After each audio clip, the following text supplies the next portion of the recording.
Oi, pessoal, vamos para a segunda parte aqui, onde eu vou apresentar mais exemplos de valores esperados, né, de variáveis aleatórias, e também vou focar um pouco a atenção no caso de variáveis aleatórias com distribuição binomial, tá? A gente vai ver como que faz para calcular o valor esperado de uma binomial com parâmetros n e p. A gente vai ver que tem uma formulazinha fechada bem interessante para esse valor esperado, tá? Vou começar aqui com esse exemplo, que eu acho um exemplo bem interessante, principalmente agora nessa onda que o Brasil está vivendo de vício em tigrinho, né? Esse exemplo aqui é bem ilustrativo de como que as empresas, os cassinos, né, essas questões envolvendo apostas, sempre saem ganhando, porque eles trabalham, né, matematicamente com a ideia de valor esperado de lucro. E tudo que está ali é feito, né, para que o valor esperado do lucro do jogador seja negativo, né? Sempre a longo prazo, sempre vai perder dinheiro. Ocasionalmente, ele pode fazer uma ou outra aposta que dá um lucro, mas se ele continua jogando, necessariamente ele vai perder, tá? E a casa de apostas sempre vai ganhar, né? É assim que funciona. Então vamos lá.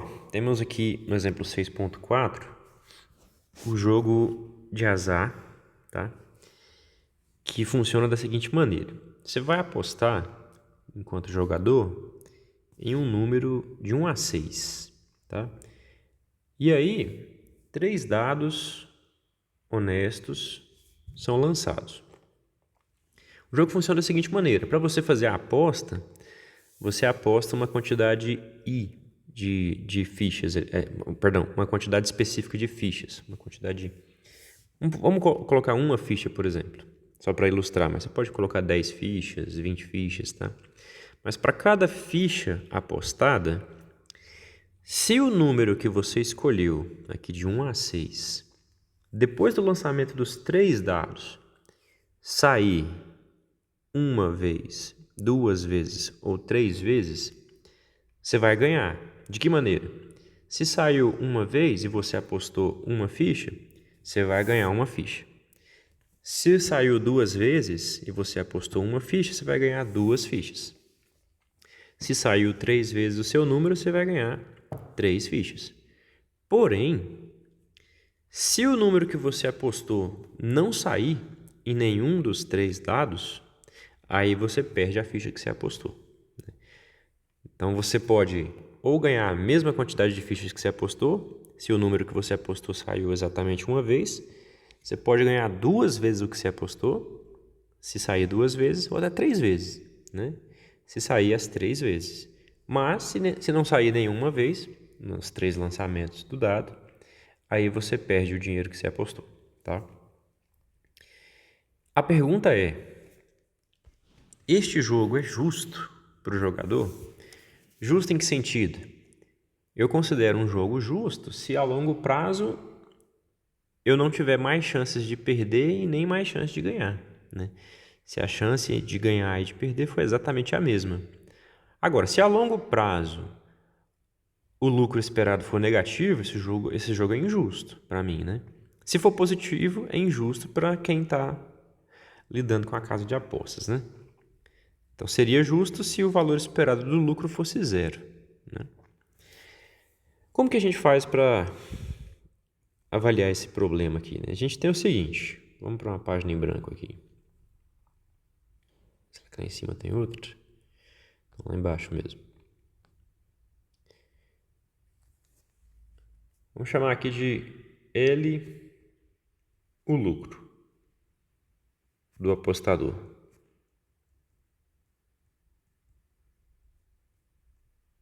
Ok? Bem, o que está sendo feito?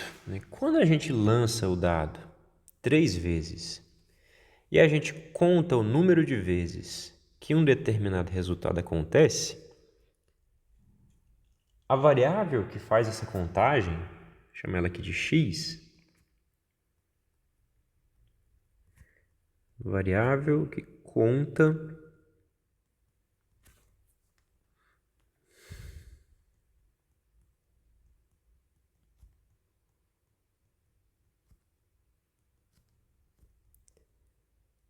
sai o número apostado, nós já sabemos que tipo de variável é essa, né? Eu estou repetindo um experimento 3 vezes, que é o lançamento do dado, e em cada uma das vezes eu estou verificando se um determinado evento acontece, se o número que eu apostei saiu, e depois eu estou contando quantas vezes esse número sai. Ou seja, x ela tem distribuição binomial com parâmetros 3 vezes que a gente repete, 1/6 que é a probabilidade de sair o número que eu apostei, né? Bem, o que a gente sabe sobre o lucro? A imagem do lucro vai ser, eu vou ganhar 1 unidade se sair o meu número uma vez, 2 se sair 2 vezes, 3 se sair 3 vezes, ou vou perder 1 se não sair. E como que ficaria a distribuição da probabilidade aqui da variável lucro? A probabilidade do lucro C1 é exatamente a probabilidade da variável x ser 1, ou seja, sair o número que eu apostei exatamente uma vez. Mas para binomial, a gente sabe, né, que a probabilidade de x admitir um valorzinho k é, nesse caso, 3 escolhe k vezes 1/6 elevado a k vezes 5/6 elevado a 3 menos k. Então, a probabilidade de o lucro ser 1 é a probabilidade de x ser igual a 1, que é 3 escolhe 1 vezes 1/6 vezes 5/6 ao quadrado. 3 escolhe 1 é 3, que dividido por 6 fica meio. 5/6 ao quadrado é 25 sobre 36. Né?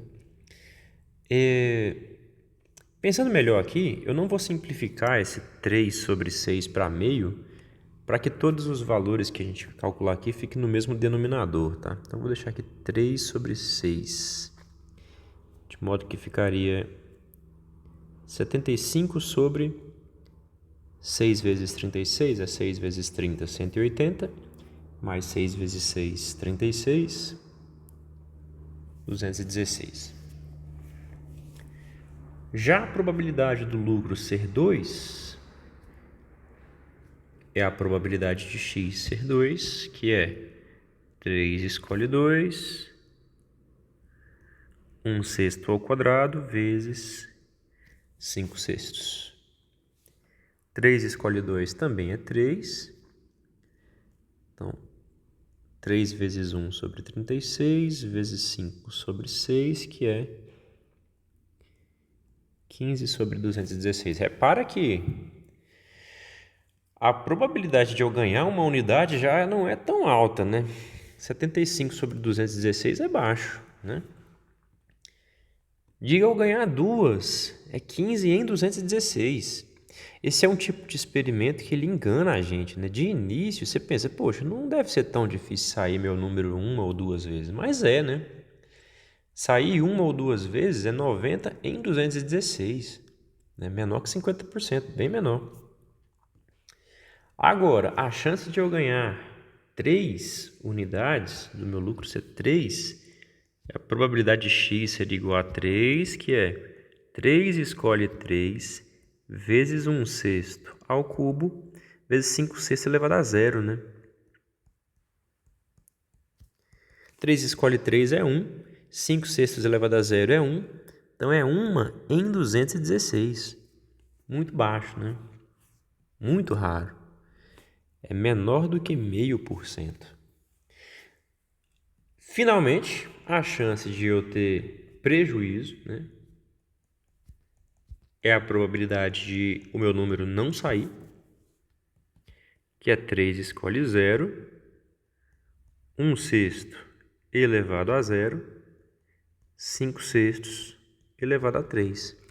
3 escolhe 0 é 1, 1/6 elevado a 0 é 1, e 5/6 elevado a 3 é 125 sobre 216. Então, olha que interessante, né? Em mais que 50% dos casos, eu tenho prejuízo, né? Em mais que 50% dos casos, eu tenho prejuízo. Isso por si só já diz que o valor esperado do lucro é negativo? Não, né? Depende de quanto que eu ganho quando eu não tenho prejuízo. É aí que entra a noção de valor esperado, né? Como que a gente calcularia, então, o valor esperado do lucro?